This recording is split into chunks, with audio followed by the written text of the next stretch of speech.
Hello everyone, welcome to Vidyashree academy. I hope you are doing well. आज हम discuss करने वाले हैं एमपीपीएससी प्रीलिम्स एग्ज़ाम जो कि 23 जून को होने वाला है। उसमें एमपीपीएससी के द्वारा जो 2022-23 में जो भी एग्ज़ाम हुए हैं उनके मोस्ट इम्पॉर्टेंट क्वेश्चन आंसर, क्योंकि एमपीपीएससी का अगर आप ट्रेंड देखा होगा आपने तो इसमें से एक या दो क्वेश्चन डायरेक्टली रिपीट हो जाएंगे। बहुत सारे क्वेश्चंस हमें यहाँ से हिंट मिलेंगे कि एमपीपीएससी किस प्रकार के क्वेश्चन पूछने वाला है। चलिए विदाउट टाइम वेस्ट किए हुए हम डिस्कस करते हैं एग्ज़ाम। ये 2022 का एग्ज़ाम है, यूनिवर्सिटी एजुकेशन एंड एडमिनिस्ट्रेशन, जो कि एमपीपीएससी द्वारा आयोजित किया गया था। फर्स्ट क्वेश्चन पूछा गया है यहाँ पर, कन्नौज के गुर्जर प्रतिहार का मूल स्थान क्या था।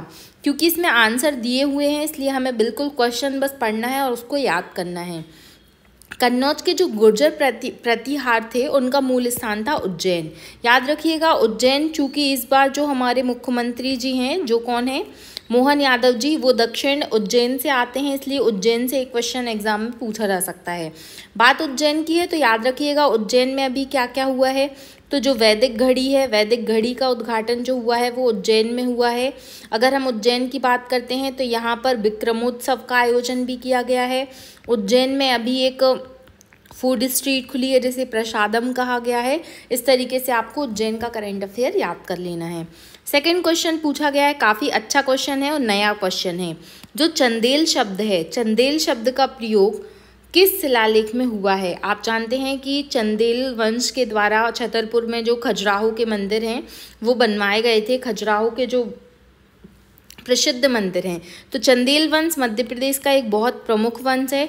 तो चंदेल शब्द किस शिलालेख में यूज हुआ है, वो है दुधई शिलालेख। इसके बाद हम बात करते हैं, नेक्स्ट क्वेश्चन है कि मांडू के किले का निर्माण किस शासक ने करवाया था। इसके पहले भी मांडू से लगातार एमपीपीएससी क्वेश्चन पूछ चुका है कि मांडू कहाँ स्थित है। एक बार क्वेश्चन पूछा गया था, मांडू धार में स्थित है। और यहाँ पर पूछा गया है कि मांडू के किले का निर्माण किसने कराया था, तो मांडू के किले का निर्माण होशंग शाह के द्वारा कराया गया था। नेक्स्ट क्वेश्चन है कि छत्रसाल दशक के रचनाकार कौन है। छत्रसाल दशक के रचनाकार हैं कवि भूषण। आपको पता होना चाहिए छत्रसाल दशक के रचनाकार कौन है, तो वो है कवि भूषण। और भी रचनाएं आपसे पूछी जा सकती हैं, जैसे कि अलग अलग कवि की रचनाएं आपसे पूछ सकते हैं। जैसे कि पूछ सकते हैं कि वीरों का कैसा हो बसंत किसकी रचना है, तो ये सुभद्रा कुमारी चौहान जी की रचना है। आपसे पूछा जा सकता है कि अपलक किसकी रचना है, तो ये बालकृष्ण शर्मा नवीन जी की रचना है। आपको सारी रचनाएं याद कर लेनी है। नेक्स्ट क्वेश्चन है कि जैन मंदिर देव कुंड कहाँ पर स्थित है। ये क्वेश्चन डिलीट किया गया है, तो आपको मंदिर भी अच्छे से पढ़ लेने हैं कि कौन सा मंदिर कहाँ पर स्थित है, उससे रिलेटेड क्वेश्चन पूछे जा सकते हैं। नेक्स्ट क्वेश्चन है the evolution of the provincial finance in British India के लेखक कौन है, तो doctor B R Ambedkar. Doctor B R Ambedkar ji से रिलेटेड आपको क्वेश्चन पता होने चाहिए कि इनका जन्म कहाँ हुआ था, तो ये मध्य प्रदेश के महू में इनका जन्म हुआ था। इनको फादर ऑफ द कॉन्स्टिट्यूशन भी कहा जाता है। डॉक्टर अंबेडकर जी की जो जो प्रमुख रचनाएं हैं वो आप कमेंट बॉक्स में मुझे लिखकर बताएंगे। जैसे बहिष्कृत भारत किसकी रचना है, ये आपको कमेंट बॉक्स में लिखकर बताना है। नेक्स्ट क्वेश्चन है कोरकू जनजाति। चूंकि जनजाति इस बार यूनिट 10 में है तो जितने क्वेश्चन भी जनजाति से पूछे गए हैं वो रिपीट होने के चांसेस ज़्यादा हैं। कोरकू जनजाति वर्ष में कितनी बार जादुई शक्तियों और आत्माओं की बलि देकर प्रसन्न करती है। अब ये क्वेश्चन हमने कितनी भी जनजातियां पढ़ी हो बट शायद हमसे नहीं बनेगा, बट अब हमने पढ़ लिया तो बन जाएगा। कोरकू जनजाति जो बलि देती है भगवान को प्रसन्न करने के लिए, वो लगभग एक साल में 2 आत्माओं की बलि देती है। अच्छा क्वेश्चन है ये। भील जनजाति का मुख्य व्यवसाय क्या है, तो भील जनजाति का मुख्य व्यवसाय है कृषि। भील की बात करते हैं हम तो भील जो है वो मध्य प्रदेश की सबसे अधिक मात्रा में पाई जाने वाली जनजाति है। भील जनजाति कहाँ पर पाई जाती है ये आप मुझे कमेंट बॉक्स में लिखकर बताएंगे। पेपियर मैशे, ये क्वेश्चन एमपीपीएससी वेरियस एग्जाम में पूछ चुका है। पेपियर मैशे कहाँ पर है, तो ये उज्जैन में स्थित है। आज़ाद हिंद फौज का निम्नलिखित में से कौन हिस्सा थे, तो कमल किशोर सिंह, खान शाकिर खान, बसंती लाल ठाकुर या किशन सिंह ठाकुर। तो आज़ाद हिंद फौज का जो हिस्सा थे वो थे किशन सिंह ठाकुर। 10 क्वेश्चन हमने सॉल्व कर लिए हैं। ऐसा पढ़ना है हमें कि यहीं के यहीं याद हो जाए। नेक्स्ट क्वेश्चन है मैकाल श्रेणी कहाँ पर स्थित है। मैकाल श्रेणी का संबंध किससे है, तो सतपुड़ा श्रेणी से मैकाल श्रेणी संबंधित है। बहुत महत्वपूर्ण है, ये एमपीपीएससी का फेवरेट टॉपिक है। सतपुड़ा सीरीज से आपको क्वेश्चन मिलता है। नेक्स्ट क्वेश्चन है कि जोहिला नदी का उद्गम स्थल कौन सा है, तो जोहिला नदी का उद्गम स्थल है मैकाल।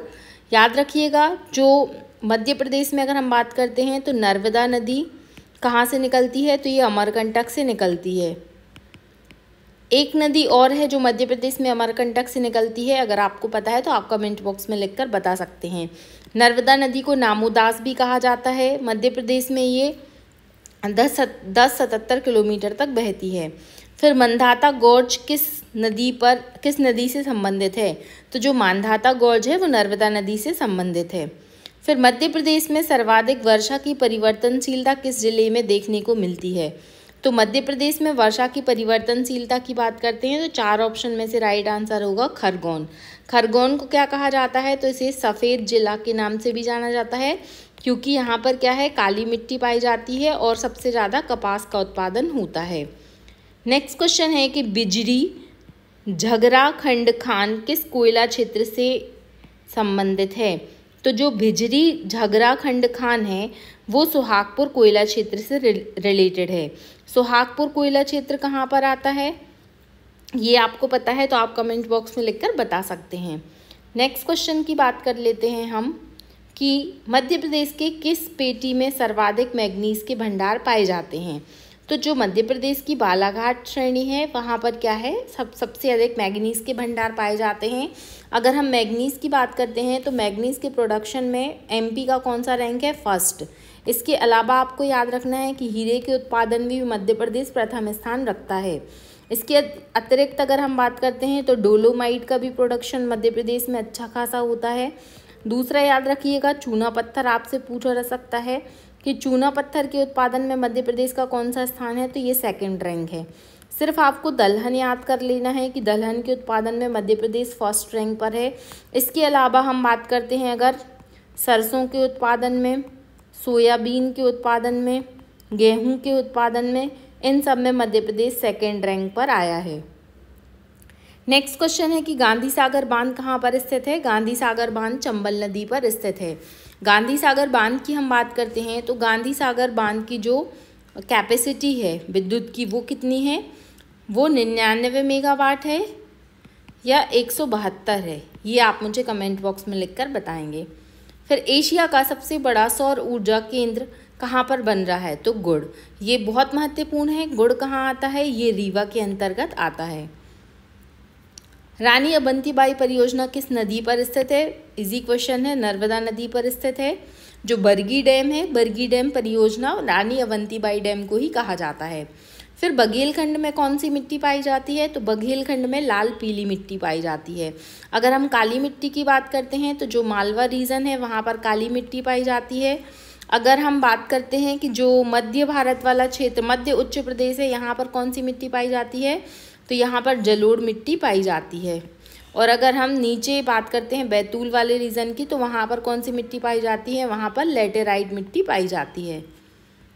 इस तरीके से आपके क्वेश्चन जो हैं, अगर आपने अच्छे से मध्य प्रदेश पढ़ा है तो डेफिनेटली ये क्वेश्चन आपसे बन रहे होंगे।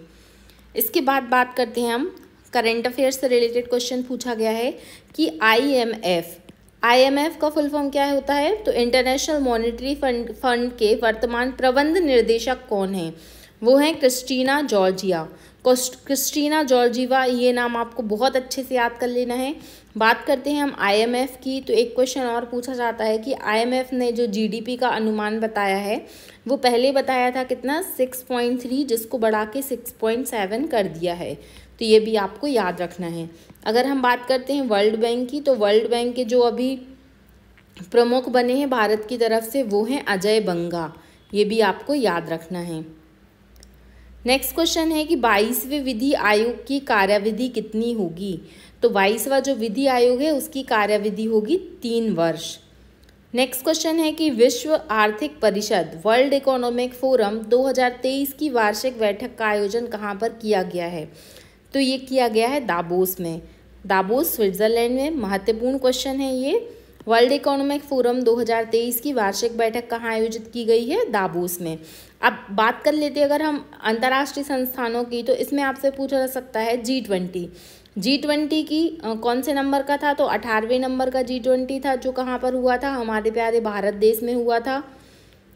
इससे और क्या क्वेश्चन पूछ सकते हैं कि इसकी थीम क्या थी? तो इसकी थीम थी वन अर्थ वसुदेव कुटुंबकम पर आधारित थी, जिसमें वन अर्थ वन नेशन करके थी। और आपसे पूछा जा सकता है कि G20 में कितने सदस्य हैं अभी? तो इसमें 19 देश हैं और 2 क्या हैं? यूनियन हैं, जिसमें यूरोपियन यूनियन और अफ्रीकन यूनियन को जोड़ा गया है। इसके अलावा आपसे पूछ सकते हैं कि G20 की स्थापना कब की गई थी? 1999 में G20 की स्थापना की गई थी। मध्य प्रदेश में अलग अलग जगह पर इसकी बैठक हुई थी, जैसे भोपाल में बैठक हुई थी, खजुराहो में सांस्कृतिक बैठक हुई थी, और इसके अतिरिक्त अगर हम देखें तो अलग अलग जगह पे मध्य प्रदेश में G20 की बैठक हुई थी। नेक्स्ट क्वेश्चन है कि भारत में छात्रों की गुणवत्तापूर्ण शिक्षा प्रदान करने के लिए CM राइस योजना को कब अपनाया गया था? तो यहाँ पर डिलीट किया गया है इस क्वेश्चन को, बट आपको कमेंट बॉक्स में लिखकर बताना है कि CM राइस योजना कब से शुरू हुई है। नेक्स्ट क्वेश्चन की बात करते हैं कि सरकार की मुख्यमंत्री उद्यम क्रांति योजना में शिक्षित युवाओं का उद्यम स्वरोजगार स्थापित करने के लिए इनमें से कौन सा कथन सही नहीं है? तो 18 से 45 वर्ष के लोग होंगे, उनको ऋण मिलता है। और इसमें लिखा है इस योजना में उद्यमी की उच्चतम शिक्षा 10वीं होनी चाहिए, तो ये गलत है। कितनी शिक्षा होनी चाहिए ये आपको कमेंट बॉक्स में लिखकर बताना है। नेक्स्ट क्वेश्चन पूछा गया है कि मुख्यमंत्री कल्याणी विवाह योजना संचालित होती है तो कौन से मंत्रालय के द्वारा होती है? सामाजिक न्याय और दिव्यांग सशक्तिकरण मंत्रालय के द्वारा मुख्यमंत्री कल्याणी विवाह योजना को आयोजित किया जाता है। नेक्स्ट क्वेश्चन है मुनीश्री मुनीश्वर चंद्र डाबर को 2023 में पद्मश्री मिला, ये किस क्षेत्र से रिलेटेड हैं? तो आपने डाबर के प्रोडक्ट भी यूज़ किए होंगे। ये किस क्षेत्र से रिलेटेड हैं? ये मेडिकल से रिलेटेड हैं। इनका संबंध मध्य प्रदेश के जबलपुर शहर से है और ये बहुत ही कम फीस में स्टार्टिंग में 2 रुपये में इलाज करते थे, इसके बाद इनकी फ़ीस बढ़ा दी गई। तो ये नाम आपको याद रखना है। अगर हम बात करते हैं 2023-24 की, तो 4 लोगों को मध्य प्रदेश के पद्मश्री अवार्ड से सम्मानित किया गया है। चारों के चारों नाम आपको याद होने चाहिए, जिसमें पहला नाम अगर हम बात करते हैं तो कालूराम बामनिया जी का है। और 3 नाम और कौन कौन से हैं? जैसे एक नाम आपको पता होना चाहिए कि लाल पुरोहित करके जो हैं उनका भी नाम है, और एक मार्च के कलाकार हैं। इस तरीके से 4 नाम है, आपको अच्छे से याद कर लेना है, एक क्वेश्चन पूछा जा सकता है। फिर नीति आयोग के कंपोजिट वाटर मैनेजमेंट इंडेक्स 2017-18 के अकॉर्डिंग मध्य प्रदेश का रैंक कौन सा है? तीसरा रैंक है। फिर मध्य प्रदेश में किस स्थान पर भोज समारोह का आयोजन किया जाता है? तो भोज समारोह धार में होता है। और एक क्वेश्चन और आपसे पूछा जा सकता है, क्योंकि राजा भोज मध्य प्रदेश PSC का बहुत ही महत्वपूर्ण टॉपिक है, इससे रिलेटेड क्वेश्चन पूछे जाते हैं। राजा भोज का जन्म कहाँ पर हुआ था? तो इनका जन्म हुआ था उज्जैन में। इसके अलावा आपसे पूछा जा सकता है इनकी प्रमुख रचनाएं, तो चारुदत्ता, नवशशांक चरित्र, बहुत सारी इन्होंने रचनाएं लिखी हैं, वो आपको अच्छे से पढ़ लेना है। फिर ध्यानचंद जी के द्वारा ओलंपिक खेल में कितने गोल किए गए थे? ये क्वेश्चन डिलीट किया गया है। फिर इसके बाद आपसे पूछा जा सकता है कि नेक्स्ट क्वेश्चन है टेराबाइट। टेराबाइट किसके समतुल्य होता है? तो 2⁻20 बाइट्स के समतुल्य होता है 1 टेराबाइट। ये याद रखना है आपको, महत्वपूर्ण प्रश्न है। फ्लेमिंग के दाएं हाथ का नियम का संबंध किससे है? तो फ्लेमिंग के दाएं हाथ का नियम जो है वो चालक की गति की दिशा और चुंबकीय दिशा दोनों को बताता है।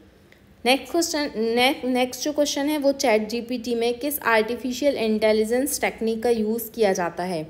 तो ChatGPT में नेचुरल लैंग्वेज प्रोसेसिंग का भी यूज़ किया जाता है और डीप लर्निंग टेक्निक दोनों का यूज़ किया जाता है।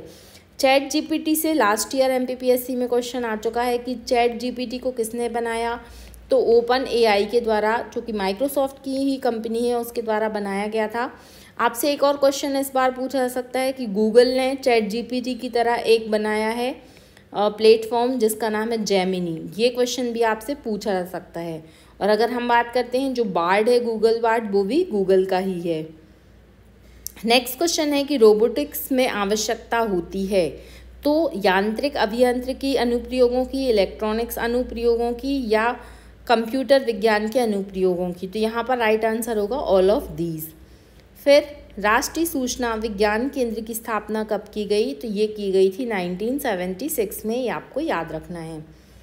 नेक्स्ट क्वेश्चन की बात करते हैं कि निम्नलिखित में से कौन सा राज्य मिशन मोड प्रोजेक्ट है? ट्रेजरी, ये आपको याद रखना है। फिर वर्ल्ड वाइड वेब, जिसे हम जानते हैं WWW के नाम से, इसका आविष्कार किसने किया था? तो टिम्स बर्नर ली के द्वारा इसका आविष्कार किया गया था। नेक्स्ट क्वेश्चन है कि प्रथम वेब ब्राउज़र कौन सा था? तो ये MPPSC का बहुत फेवरेट टॉपिक है कि आपको ब्राउज़र से क्वेश्चन पूछे जा सकते हैं, सर्च इंजन से क्वेश्चन पूछे जा सकते हैं, वायरस, एंटीवायरस, ये आपको बहुत अच्छे से याद कर लेने हैं। तो अगर हम प्रथम वेब ब्राउज़र की बात करते हैं तो वो है मोज़ेक। नेक्स्ट क्वेश्चन है IRCTS वेबसाइट में किस पोर्टल का यूज़ किया जाता है? तो ये G2C का एग्जाम्पल है। नेक्स्ट क्वेश्चन है कि C2C कॉमर्स लागू होता है? तो ये eBay और पेपल दोनों में यूज़ होता है। इस तरीके से हमने 50 क्वेश्चन पढ़ लिए हैं। जो हमारा एग्ज़ाम था, एजुकेशन डिपार्टमेंट का ये एग्ज़ाम था। अब हम नेक्स्ट जो 50 क्वेश्चन है वो सेकंड वाले वीडियो में करेंगे।